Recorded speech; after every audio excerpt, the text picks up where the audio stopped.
मेरी फटी टोपियों पे तंज न कर, मेरे ताज अजायब घरों में रखे हैं। 2022 में राजनीतिक संक्रमण का जो दौर है जी वो टूटने वाला है। जी। अखिल भारतीय कांग्रेस कमेटी की महासचिव प्रियंका गांधी उत्तर प्रदेश का जब से नेतृत्व कांग्रेस पार्टी का कर रही हैं, कांग्रेस का 30 साल का जो वनवास है वो अब टूट जाएगा। हम ज़मीन पर उतर कर जो काम किए हैं उसका परिणाम दिखने लगा है और निश्चित तौर पर हम ये कह सकते हैं विश्वास के साथ 2022 में कांग्रेस की सरकार बनेगी।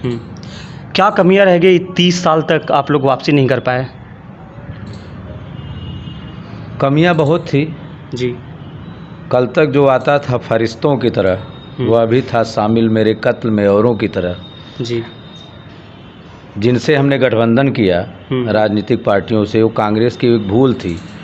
राजनीतिक मजबूरी थी लेकिन ये भूल थी कांग्रेस की। जी। कांग्रेस का झंडा बैनर जो बूथ तक पहुंचना चाहिए था, लगना चाहिए था, वो राजनीतिक समझौतों में बड़े नेताओं की अदूरदर्शिता के कारण वो कांग्रेस का ख़त्म हो गया, जिसके कारण कांग्रेस का कैडर दूसरे पार्टी तरफ भाग गया।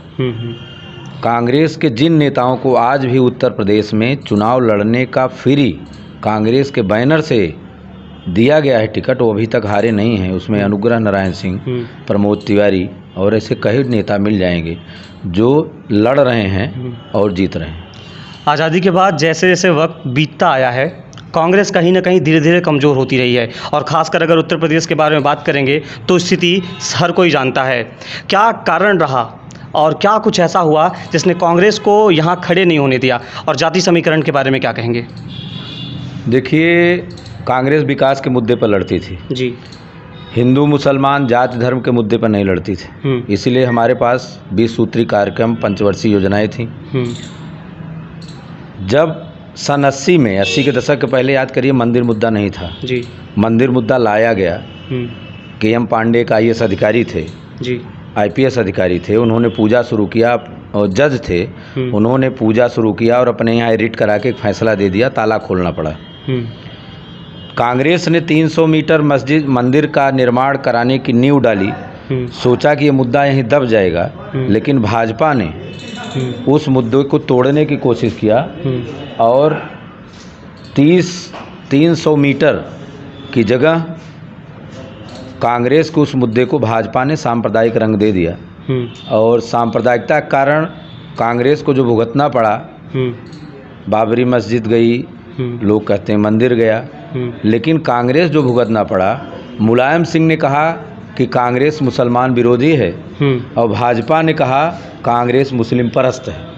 जनता इसी नीति में उलझ गई और विकास कोसों दूर चला गया और उसी में कांग्रेस का जो मास वोट था, मास जहां से कांग्रेस जीतती थी, वो दिग्भ्रमित होकर को भाजपा के पाले में चला गया और जो है सपा के पाले में चला गया। जातीय समीकरण में अंबेडकरवादियों के द्वारा कुछ रिजर्वेशन के चक्कर में वो बसपा के पाले में चला गया। कुछ तो कारण रहा होगा। आपके बड़े जितने भी बड़े नेता थे धीरे धीरे धीरे करके सब कांग्रेस से विकृत हो गए, कांग्रेस से अलग होते गए। नहीं, ये मुद्दा नहीं है। देखिए, पार्टी जिसके ऊपर हाथ रख दे वो नेता है जी। कांग्रेस ने नेता बनाया, रामपूजन पटेल को बनाया नेता, मंत्री बने, चले गए। उनको लगा कि हमारी ज़मीन खसक, ये लोग काम नहीं किए ना। बेनी प्रसाद वर्मा आए, कांग्रेस आई, कांग्रेस देश में है। अब सिंधिया जी आए, कांग्रेस के नेता थे, सिंधिया की उम्र मुझसे कम है, कांग्रेस उनको बहुत कुछ दिया, मुझको तो कुछ नहीं दिया। आपके जूनियर्स बहुत आगे निकल गए, लोग कहते हैं। हमारे जूनियर्स, देखिए मैंने वही कहा कि ना, ITR अच्छा हो या FIR अच्छा हो, देन यू बिकम्स लीडर। आज के दौर में जातीय समीकरण नहीं है। पंचायत चुनाव ना ITR अच्छा हो, मतलब एक बूथ पे 25,000 रुपये खर्च करिए, 100 वोट मैनेज करिए, 300 बूथ हुआ, 30,000 वोट मैनेज हुआ, 75 लाख खर्च हुआ। इसीलिए नंदी, विजय मिश्रा, ये माफिया और बनिया, ये 2 लोग राजनीति कर रहे हैं। आप देखिए, भाजपा में कैडर को टिकट नहीं देता है भाजपा बनियों को टिकट देती है। या तो कांग्रेस के बड़े नेता रहे तो टिकट ले लिए पैसा खर्च करने के लिए। कांग्रेस तो नेता बनाती थी ना, आपने छोड़ दिया, चले गए। ममता बनर्जी को अगर आप छोड़ दीजिए तो ज्योतिरादित्य सिंधिया और रीता जोशी क्या हैसियत है पार्टी छोड़ने के बाद? रीता जोशी का राष्ट्रीय अध्यक्ष बना, आज मंत्री बनने के लिए लाइन में तरस रही हैं। कांग्रेस में तो ऐसा नहीं था। ये तो भ्रम डालने के लिए भाजपा की चाल भी है कि तोड़ो। मैं तो ये कह रहा हूँ कि भाजपा भी जो उत्तर प्रदेश में खड़ी है और सपा कांग्रेस के ज़्यादातर नेता मतलब वो कांग्रेस में रहे हैं, कांग्रेस में प्रशिक्षण लिए हैं, तब वहाँ जाके उनको मजबूती दी है। क्या कुछ कारण रहा जिसकी वजह से थोड़ा सा लालच मिला उन्हें, या फिर फ्लिक कर गए वो उस तरफ? नहीं, कारण कुछ नहीं था। मैंने अभी कहा ना कि फ़ायदा लोगों को ये समझ में नहीं आता है, युवाओं को। जब 80 के दशक के बाद शुरू हुआ जी, तो ये युवा देश था भारत। 60 करोड़ लोग नौजवान थे, इनको दिग्भ्रमित किया गया, जिसे मोदी ने किया कि इलाहाबाद यूनिवर्सिटी में अंबानी खड़े होंगे, जब यूनिवर्सिटीज पास करोगे तो अंबानी मार्कशीट लेके तुम्हारा देख के तुरंत नौकरी दे देंगे। उनको सत्ता दे दिया। बीपी सिंह भी यहाँ दौर आया था, अमिताभ बच्चन का। बीपी सिंह ने कहा मैं ले आऊँगा, क्रांति ले आ दूँगा। रिजर्वेशन का दौर उन्होंने शुरू किया, नौजवान विभाजित हो गया।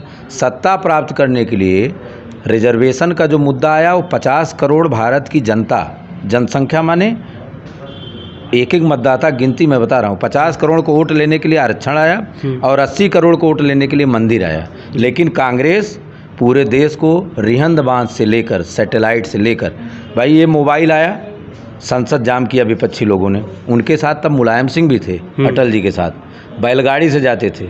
यूरिया खाद आया तो इन्होंने कहा यूरिया से जो पैदा होगा भोजन वो ख़राब होगा। आज यूरिया हरित क्रांति की देन है। टीवी आई, कहे कि इससे कल्चर ख़राब होगा, टीवी में खुद आने के लिए तरसते हैं लोग। इसी तरह विकास के जितने मुद्दे हैं, कांग्रेस विकास की योजना ले। मनमोहन सिंह 10 साल तक शासन किए, पूरे वर्ल्ड में इकोनॉमी को ले आके आपके यहाँ रख दिए। पूरे वर्ल्ड का जो हमारे यहाँ का कपड़ा बिजनेस महंगा मिलता था, हमारे यहाँ सामान बिकने लगे। पहले गाड़ी मोटरसाइकिल सब देखने को नहीं मिलता था। अब देखिए हर एक गांव में 100-100 मोटरसाइकिल, 2-2 40-50 फोर व्हीलर, तो लोगों को दिया ना, मार्केट खोला पूरी तरह से। हम विकास ले आते हैं। और ये जितने पहिया हैं इनका भांडा फूटता है। ऐसा नहीं कि काठ की हांडी कभी कभी चढ़ती है। तो ये जब विकास नहीं करेंगे तो निश्चित तौर पे ये भी जाएंगे, थोड़ा समय लगेगा। ये 70 साल का खेल क्या है और ये कब मुद्दा ख़त्म होगा? 70 साल 70 साल 70 साल अपनी नाकामी छुपाने के लिए 70 साल करते हैं। मैं तो एक आपको जुमला बता रहा हूँ कि संसद में सवाल उठा कि 70 साल में क्या हुआ, जब बता दो। एक सांसद ने कहा यार अब मत बताना, नहीं जो बचा है वो भी बेच लेंगे। 70 साल में यही हुआ। यहाँ की फैक्ट्री आप नैनी में चले जाइए, ITI, BPCL, त्रिवेणी, ये सब बिक गए। रेलवे प्लेटफार्म बिक गए, बस अड्डे बिक गए, अभी कुछ बचा नहीं है। तो 70 साल में तो हमने बहुत कुछ दिया। आज 70 साल में पेट्रोल कहाँ पे आ गया? हम 60 रुपये में दे रहे थे, आज 102 रुपये। आज क्या रेट है? 102 रुपये में पब्लिक सड़क पे नहीं है, लेकिन अंदर सोच तो रही है। सरसों का तेल 200 रुपये में है। हमारे ज़माने में कितना था? तब गेहूँ देश में नहीं था, गेहूँ अमेरिका से आया। गेहूँ खाने के लिए लोग तरसते से। आज जितना बासी खाना इंडिया में फेंक दिया जाता है, कई देशों को उतना बजट है।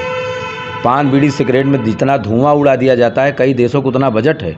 आज पॉकेट में पैसा है। पहले चिट्ठी बैरन से जाती थी, अब मोबाइल होल्ड करके कहते हैं होल्ड कर लो बहनी, ज़रा दलिया फ्राई कर लें। होल्ड रहता है, कटता नहीं है। 24 घंटा लोग तुरंत बात कर ले रहे हैं, तुरंत पहुंच जा रहे हैं।